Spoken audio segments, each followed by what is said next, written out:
धनतेरस का टाइम आ गया है दोस्तों, और मुझे पता है आपकी दिमाग में क्या चल रहा है कि गोयला ये टाइम है सर गोल्ड खरीदने का। बट मुझे ये पता है, इधर आओ, आपके दिमाग में ये भी चल रहा है कि 10 ग्राम गोल्ड का रेट आज के दिन 1,00,000 रुपए के ऊपर है। और ये गोल्ड बहुत टाइम से महंगा नहीं हुआ है। इसी साल सिर्फ 2025 के 9 महीनों में गोल्ड 45% ऊपर चला गया, सिल्वर 63.4% ऊपर चला गया। अब कंफ्यूजन हो रहा है कि गोल्ड खरीदे अभी या नहीं खरीदे, या गोल्ड अभी गिर जाएगा।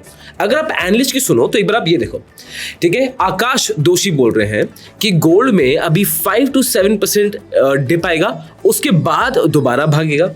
जेक हैनली ये बोल रहे हैं दैट गोल्ड $4,000 तक पहुंचेगा, उसके बाद डिप आना शुरू हो जाएगा, और ऑलरेडी गोल्ड $3,900 के आसपास पर आउंस बैठा हुआ है। उसके बाद फिलिप न्यूमैन बोल रहे हैं कि देखो यार, गोल्ड में शॉर्ट टर्म कंसोलिडेशन आएगी ही आएगी। अब ये तो बोल रहे हैं एनालिस्ट।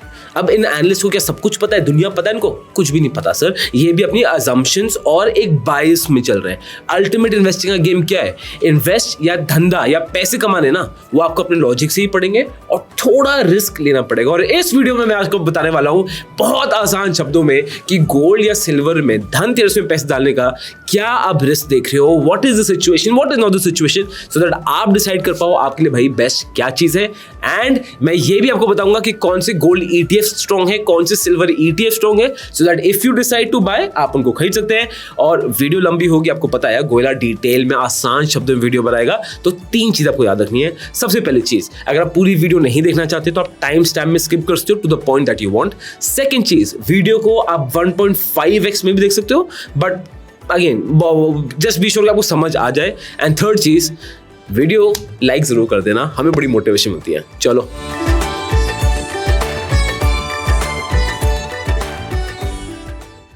तो सर पहले ये समझते हैं why is gold and silver prices increasing, क्योंकि आपका आंसर ना इधर ही छुपा हुआ है। अब इसमें आता है पहला point, central banks are buying gold like crazy. I will tell you interesting fact. पिछले 3 सालों में world wide central banks they have bought more than 1,000 metric tons of gold. और ये इतना क्रेजी इसलिए है बिकॉज अगर मैं इसको कंपेयर करूंगा पहले से, पिछले 10 सालों से, तो इट्स मोर देन डबल। अब आ जाते हैं इस साल 2025 में। जुलाई 2025 में सेंट्रल बैंक्स ने all over the world gold खरीदना थोड़ा कम कर दिया, बट अगस्त में दोबारा बढ़ा दिया। And this is the interesting thing, ये वर्ल्ड गोल्ड काउंसिल से भी स्टेटमेंट आया था कि कलेक्टिवली अगस्त में जितना गोल्ड खरीदा गया है 2025 में, इट इज अराउंड 15 टन्स, और मार्च टू जून 2025 के अराउंड भी इतना ही खरीदा गया था। तो जो गोल्ड खरीदने की pace of central banks even after 3 years sir, वो कम हो ही नहीं रही है। And that is the interesting part. अब मैं आपको लिस्ट दिखा रहा हूं कौन से सेंट्रल बैंक्स ने सबसे ज्यादा गोल्ड खरीदा है, to give you an idea. तो 8 टन्स ऑफ गोल्ड ऐड किया है नेशनल बैंक ऑफ कजाकिस्तान ने, फिर 2 टन्स का गोल्ड खरीदा है बल्गेरिया ने, फिर टर्की ने खरीदा है, चाइना ने तो खरीदा People's Bank of China has been buying gold left right centre, right. फिर उज्बेकिस्तान ने, चेक नेशनल बैंक ने, बैंक ऑफ घाना ने, so everyone has been buying gold. So आप इस डेटा देख सकते हो कि कितने डिफरेंट टाइप की कंट्रीज हैं, चाहे वो डेवलप्ड हो या अंडर डेवलप्ड हो या डेवलपिंग हो, all of the central banks are buying gold. But India की भी तो बात कर लेते हैं। इस साल की बात करेंगे तो इंडिया ने इस साल के 3 महीने, जो फर्स्ट 3 मंथ से जैन 2025, फेब 2025, मार्च 2025, गोल्ड की अच्छी बाइंग की है, बट अब हल्की हो गई है। इसमें थोड़ा आपको और क्लियर आइडिया देता हूं। तो इंडिया ने अगस्त 2025 तक, इन द ईयर 2025, खरीदा है 3.8 टन्स ऑफ गोल्ड। यही इंडिया ने सेम पीरियड में लास्ट ईयर 2024 में खरीदा था 45.4 टन्स ऑफ गोल्ड। तो इंडिया की जो गोल्ड बाइंग है ना, वो डेफिनेटली कम हो गई है। बट यहाँ पे आपको एक चीज और ध्यान रखने की जरूरत है कि रुपी हैज बीन सिवियरली क्रैशिंग, और इसको बचाने के लिए आरबीआई क्या कर रहा है? आरबीआई अपने फॉरेन एक्सचेंज से डॉलर्स बेच रहा है ओपन मार्केट में। डॉलर की सप्लाई बढ़ जाएगी इंटरनेशनल मार्केट में, तो डॉलर इतनी जल्दी ऊपर नहीं बढ़ेगा, सो दैट रुपी इतनी जल्दी नीचे ना गिरे। So this can be one major reason because of which RBI ने गोल्ड में एज ऑफ नाउ अपनी बाइंग थोड़ी हल्की कर दी है। ये आपको चार्ट दिख रहा है, ये आपको एक और ट्रेंड दिखा देगा कि how central banks have been buying gold over the past 3 years। Second point आता है a push away from dollar, और डॉलर वजह से आई मीन अमेरिकन डॉलर। अब यहां पे मैं आपको पूरा स्टोरी बताता हूं, ट्रिगर पॉइंट्स बताता हूं। पहली चीज, USA has dominated the entire world because उनके हाथ में डॉलर था, वो डॉलर की प्राइस कंट्रोल करते हैं एंड सब डॉलर पर ट्रेड कर रहे हैं। I will tell you such interesting fact कि पहले सेंट्रल बैंक्स अपने रिजर्व्स में सिर्फ गोल्ड ही रखते थे। 1970 में central banks all over the world on average had 60 to 75% of gold reserves, just imagine. फिर 1970 के टाइम में ब्रेटन वुड्स एग्रीमेंट हुआ, जहां डॉलर और गोल्ड को बोला कि you can not peg against each other, dollar अपने आप में ही एसेट बन गया। उसके बाद सर आप चेंज देखिए, 1980s में central banks only had gold reserves of 30 to 50%, फिर गिर के 1990 में हो गया 15 to 25%, फिर 2000 to 2020 2 डेकेड्स तक गोल्ड सिर्फ 10 to 15% की रेंज में रहा for central banks as reserve. But उसके बाद से इट स्टार्टेड चेंजिंग। 2024 में 20% गोल्ड सेंट्रल बैंक्स रख रहे हैं, gold people have been buying, जो हमने डिस्कस किया पूरा। एंड 2025 में as of now on average central banks have a gold reserves of 27% of their entire reserves. ये क्यों हो रहा है? Because central banks have realized उनको डॉलर पे नहीं रहना है। इसका सबसे बड़ा ट्रिगर पॉइंट जो रीसेंट हिस्ट्री में हुआ था वो था रशिया वर्सेस यूक्रेन। अब रशिया से यूक्रेन हुआ, अमेरिका ने क्या किया? रशिया के साइड डॉलर रिजर्व्स को फ्रीज कर दिया, रशिया को डॉलर में ट्रेड करने से रोक दिया, ठीक है, trying to choke out Russia. But Russia started buying gold. और अगर आप और हिस्टोरिकल फैक्ट देखोगे तो रशिया का central bank had been buying gold 4-5 years पहले से ही, because they were predicting this. And जब ये मूव हुआ कि हमें डॉलर से उतरना है, चाइना भी हो गया था कि हमें डॉलर से उतरना है, एंड ये एंटी डॉलर ट्रेंड एक शुरू हो गया। इसलिए सर ऐसी चीजें हो रही जो शायद इमेजिन करना बड़ा मुश्किल था। मैं आपको एक फैक्ट बताता हूं, गोल्ड हैज ओवरटेकन यूरो। अब सबसे ऊपर सेंट्रल बैंक के रिजर्व में आता है डॉलर, फिर आता है गोल्ड, फिर आता है यूरो। गोल्ड ने यूरो को ओवरटेक कर लिया है, विच इज क्रेजी। दूसरी चीज, आज के दिन central banks have more gold than US treasury bonds. US के ट्रेजरी बॉन्ड्स क्या होते हैं? जो सेंट्रल बैंक्स पहले यही खरीदते थे, क्योंकि उसको भी गोल्ड की तरह लोग मानते थे कि यूएस को लोन दे दो, हमें डॉलर मिल जाएगा और यूएस हमें इंटरेस्ट देता रहेगा और यूएस तो कभी अपने बॉन्ड को डिफॉल्ट करेगा नहीं, तो it was as safe. But अब सेंट्रल बैंक्स यूएस ट्रेजरी नहीं खरीदना चाह रहे हैं। Clearly gold reserves are higher, which shows कि central banks all over the world, governments all over the world, उनका जो भरोसा था ना यूएस इकोनॉमी पे, अब वो हट रहा है। चाहे मैं इन्फ्लेशन की बात करूं, चाहे उनकी अनएम्प्लॉयमेंट की बात करूं, चाहे उनकी लीडरशिप की बात करूं, चाहे उनकी पूरी इकोनॉमी की बात करूं, यूएस से भरोसा पूरी दुनिया का हल्के हल्के हल्के करके कम होता जा रहा है। थर्ड पॉइंट आता है जापान का interest rate. Now this is also very interesting. अब जापान में होते हैं इंटरेस्ट रेट्स क्या होते हैं? -0.1%, -0.10%। मतलब this is the interest rate. मतलब टेक्निकली जापान में if you take a loan, आपको पैसे मिलते हैं। आप जापान में पैसे बैंक में सेविंग्स से डालोगे, आपके पैसे कट जाएंगे, बिकॉज जापान की economy they are trying to pump up demand. अब ये इंटरेस्टिंग बिकॉज ये जापान की पॉलिसी है। तो हिस्टोरिकली अब होता क्या है, जापान में लोन इतना सस्ता है तो investors all over the world क्या करते हैं, भाई साहब जापान से उठाओ पैसा और पैसा कहीं और इन्वेस्ट करो, और जापान का तो इतना कम इंटरेस्ट रेट है कि वो तो आप पे ऑफ कर ही दोगे। अब क्या हो रहा है, Japan is now increasing its interest rates.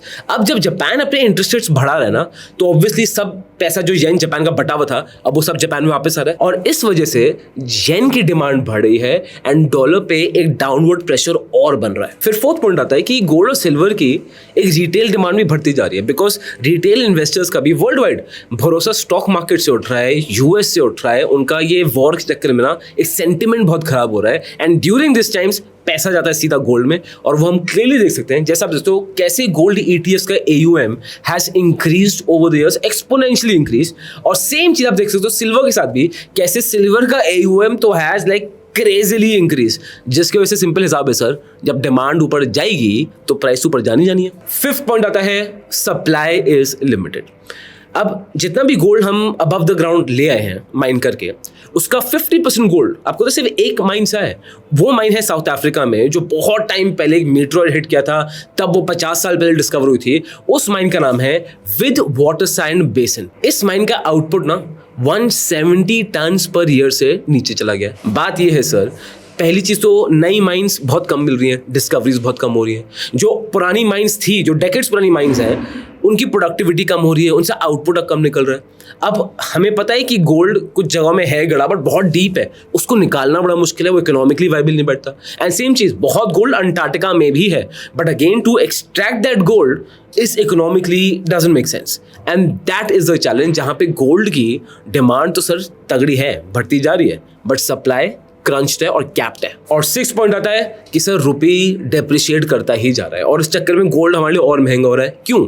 International market में आपको गोल्ड खरीदना है वो ट्रॉय आउंस के हिसाब से मिलता है, वो ट्रॉय आउंस आप खरीदते हो डॉलर के हिसाब में, वो डॉलर आप कन्वर्ट कैसे करते हो? रुपी से। अब जब गोल्ड बढ़ रहा है ठीक है, बट जब डॉलर बढ़ रहा है और रुपी डेप्रिशिएट कर रहा है तो डॉलर रुपी का डिफरेंस भी आपको गोल्ड प्राइस में दिखता है। And that is why gold is appreciating even more for us Indians because rupee is depreciating. And इसके लिए आपको समझना है ना कि रुपी डेप्रिशिएट करेगा नहीं करेगा, आगे जाके रुपी का क्या होगा क्या नहीं होगा। मैंने बड़े शिद्दत और बहुत मोहब्बत से वीडियो बनाई थी why rupee is following, currency क्यों गिरती है, क्यों चढ़ती है, कैसे आरबीआई कंट्रोल करती है। बहुत क्लास वीडियो थी बट वो ये उसमें अनफॉर्चुनेटली ज़्यादा व्यूज़ आई नहीं। मैं वो वीडियो एंड स्क्रीन में डालूंगा, वो एक्चुअली ज़रूर देखना कि करेंसी ऊपर नीचे जाने से क्या होता है। और आपको हमें मोटिवेट करना होगा, आपको वीडियो यहाँ तक देख रहे हो अच्छी लग रही है तो एक लाइक पक्का ड्रॉप करना बहुत अच्छा होता है। ये तो गोल्ड का प्रो था राइट। अब देखेंगे गोल्ड के कॉन्स, बिकॉज कॉन्स ये भी बहुत स्ट्रॉन्ग है। अब विल गोल्ड क्रैश? अब इसके लिए हमें ओपिनियंस जानने पड़ेंगे बिकॉज लोग क्या बोल रहे हैं, फर्स्ट लेट्स अंडरस्टैंड दैट, उसके बाद आपको क्या करना है, विल डिस्कस दैट। पहली चीज ये अमित गोयल की तरफ से स्टेटमेंट आया था जो को फाउंडर है पेज 360 के। अकॉर्डिंग टू हिम गोल्ड एक बबल फॉर्म में जा रहा है जहां पे गोल्ड अगर $4,000 को पार कर जाएगा ना उसके बाद गोल्ड में आएगी एक strong correction. He is saying ये 40 सालों में ऐसा सिर्फ 1-2 बार ही हुआ है कि जब भी डॉलर सॉफ्ट हो रहा है, डॉलर की वैल्यू कम हो रही है इंटरनेशनल मार्केट में या पकड़ कम हो रही है, गोल्ड और सिल्वर भागते हैं। एंड ये बोल रहे हैं कि भाई ये सेंटिमेंट का गेम है, जो लोग पैसा डालते रहेंगे और ये बबल हल्का पॉप कर जाएगा और गोल्ड सिल्वर नीचे आ जाएगा। अब आपको लग रहा होगा हाँ यार देखा मुझे यही लग रहा है, बट बात ये है कि ये साइकोलॉजिकल फैक्ट है कि अगर आपने गोल्ड में इतना इन्वेस्ट नहीं किया जितना आप करना चाहते थे या फिर आपको लग रहा है कि आपने गोल्ड में मिस आउट कर दिया ना, you will always be incline two factors कि गोल्ड नीचे गिरेगा या वो स्टॉक की प्राइस नीचे गिरेगी बिकॉज वो हमारा साइकोलॉजिकल बायस बन जाता है। तो आपको ऐसे चीजें अच्छी लगेंगी, ऐसे एनालिस्ट की बात सुनना अच्छी लगेगी जो गलत नहीं बोल रहे हैं सही बोल रहे हैं, बट हमारा ब्रेन सिर्फ इन्हीं को यूज कर रहा है। क्योंकि यहीं पे मैं आपको दिखाता हूँ गोल्डमैन सैक्स ने सर अपनी गोल्ड पे रेटिंग को एक्सट्रीमली स्ट्रॉन्ग कर दिया है। वो बोल रहे हैं कि गोल्ड जो अभी $3,900 के आसपास है, गोल्ड वो बोल रहे हैं $5,000 को पार कर जाएगा आराम से। Why they are saying this? वो बोल रहे हैं यूएस इकोनॉमी की हालत और खराब है, यूएस लीडरशिप पे घंटा किसी का भरोसा नहीं है, बिकॉज ऑफ विच अगर 1% भी सेंट्रल बैंक्स ने और यूएस ट्रेजरीज को बेसिक गोल्ड में पैसा डाल दिया ना तो गोल्ड की वैल्यू $5,000 के ऊपर पहुंच जाएगी। And they are saying it is one of the simplest maths. अब आप मुझे बताओ प्रो भी बताया कौन भी बताया, व्हाट डू यू थिंक? बात आप पे आती है जहां आपको ये समझना है कि आपका इकोनॉमी पे क्या टेक है। एनालिस्ट तो यहाँ की भी बात करेंगे, वहां की भी बात करेंगे, हर जगह की बात करते रहेंगे। आपको रिस्क समझना है। अगर आपको लग रहा है कि अनसर्टेनिटी दुनिया में बढ़ती जाएगी, ये वॉर्स की शुरुआत है, अभी रशिया यूक्रेन वॉर सॉल्व नहीं होने वाली, अभी ताइवान भी बचा है चाइना के अटैक के लिए, इंडिया पाकिस्तान का और इशू होता है, अगर आपको लग रहा है वर्ल्ड में अनसर्टेनिटी ज्यादा है ना, gold is the way to go. But एक बार रुक जाओ, अब एक बार सिल्वर की भी बात करते हैं। सिल्वर की प्राइस रिसेंटली $45 को सर पार कर चुकी है और पिछले हफ्ते में ही 42% सिल्वर बढ़ा है। अभी क्यों बढ़ा है? बिकॉज शी जिनपिंग ने यह अनाउंस किया था कि कैसे he is very aggressive in EVs, in renewable energy, in solar panels, और वहां पे सिल्वर का एक मेजर यूज केस है। To remind you again, silver 2/3 of the time एक इंडस्ट्रियल मेटल है। इसके वजह से वो कॉपर से बहुत ज्यादा सिमिलर जाता है बिकॉज सिल्वर बहुत इंडस्ट्री में होता है, अच्छा हीट सप्लाई करता है, इलेक्ट्रिसिटी करता है, it's a very good conductor. जैसे आप बात करोगे हाई एंड इलेक्ट्रॉनिक्स में, सोलर पैनल्स में, ब्रेजिंग एंड एलॉयज में, केमिकल इंडस्ट्री में, मेडिकल इक्विपमेंट में सिल्वर का यूज केस बहुत हाई है। 1/3 ऑफ द टाइम में silver acts like a precious metal like gold. इनके डिफरेंस पे भी बात करेंगे। अब पहली चीज आप देखोगे प्राइस क्यों बढ़ती है? जब डिमांड आ रही है, सप्लाई का मतलब जब डेफिसिट हाई हो तब प्राइस बढ़ती है। सिल्वर का आप डेफिसिट देखोगे ये कांस्टेंट है ही है, और अब लोग प्रेडिक्ट कर रहे हैं कि सिल्वर का डेफिसिट और भी बढ़ता जाएगा बिकॉज माइनिंग कम हो रही है, सप्लाई चेन में इश्यूज हैं। आप ये डेटा देखिए, 2021 में 249 मिलियन आउंस का डेफिसिट था, जबकि मैंने प्रोडक्शन का भी ले रखा है, जबकि सिल्वर रिसाइकलिंग का भी ले रखा है, ऑफिशियल सेल्स भी ले रखी है, सब कुछ ले रखा है। एंड 2024 में भी 117 मिलियन आउंस का डेफिसिट था, और ये लोग प्रेडिक्ट कर रहे हैं आगे जाके डेफिसिट बढ़ता ही जाएगा तो सिल्वर की प्राइस और बढ़ जाएगी। इस टेबल से आपको ना काफी क्लैरिटी मिलेगी सिल्वर गोल्ड में डिफरेंस क्या होता है। प्राइमरी फंक्शन आप देखोगे तो गोल्ड क्या है, it's its original currency, right? It is the store of value, it is a medium of exchange. ये हेज करते हैं आपको अगेंस्ट इन्फ्लेशन. वहीं पे सिल्वर क्या है, जो मैं आपको बताया, इंडस्ट्रियल भी है एंड गोल्ड के जैसा भी है, थोड़ा मॉनेटरी एडवांटेज भी देता है. ठीक है, उसके बाद है वॉलिटिलिटी. गोल्ड में लो रिस्क लो रिवॉर्ड, सिल्वर में हाई रिस्क हाई रिवॉर्ड. फिर इंडस्ट्रियल यूजेज गोल्ड का बहुत लिमिटेड है, जबकि सिल्वर का 50% से ज़्यादा है, which is very high. Investor type की बात करेंगे तो गोल्ड में तो ज़्यादातर हर इंडियन प्रेफर करते हैं, बिकॉज सेफ है, पता है कि काफ़ी हद तक अश्योर्ड है. सिल्वर पे बहुत एग्रेसिव इन्वेस्टर्स ही पैसा डालते हैं, बिकॉज इसलिए थोड़ा मार्केट को टाइम करना पड़ेगा. एंड लिक्विडिटी की बात करोगे तो gold is very high, silver is moderate. अब क्वेश्चन आता है कि should you invest in gold और should you invest in silver. पहली चीज तो अगर आप बहुत ज्यादा रिस्क लेना चाहते हैं सिल्वर, रिस्क कम लेना चाहते हैं you want to be more sure, bend towards gold. दूसरी चीज, गोल्ड सिल्वर रेशियो अभी है 81 पे, लास्ट ईयर था ये 80 पे. अब बोलते क्या है कि देखो एवरेज 68 रहता है, तो एनीथिंग अबव 68 मतलब गोल्ड बहुत महंगा है, तो टेक्निकली ये है. But what another thing that we realize, जो मैंने बड़े सारे आर्टिकल्स पढ़े इसके बारे में, कि कैसे अब गोल्ड सिल्वर रेशियो का एवरेज भी ना विद टाइम चेंज कर गया है. बिकॉज आप देखोगे इसका all time high gold silver ratio का एक टाइम में 112 था, फिर बहुत बुरी तरह गिर के फिर 70s में आ गया. सो वो एवरेजेस भी ना ऊपर बढ़ गई हैं. और सर एज प्रोमिस ये है लिस्ट अच्छे गोल्ड ETFs की और ये है अच्छे सिल्वर ETFs की. आप स्क्रीन पॉज कर सकते हो और देख सकते हो which ETF you would want to buy. If you would want to invest in gold silver, वो कमेंट बॉक्स में जरूर बताना. इस वीडियो को share it on your WhatsApp group, so that कि लोग जब गोल्ड सिल्वर खरीद रहे हैं कुछ सोचे खरीदें, आप उनसे एक अच्छा डिस्कशन कर पाओगे. और जब डिस्कशन हो ही रहा है, धनतेरस दिवाली की बधाई ना वो भी दे देना. और बस यहाँ तक देखने के लिए शुक्रिया और आपको बहुत बहुत बहुत सारा प्यार. This content is only for education purposes. We do not provide any buy or sell recommendations. Please do your own research before making an investment decision. All the companies mentioned in the content have no association with us until mentioned otherwise in the video itself.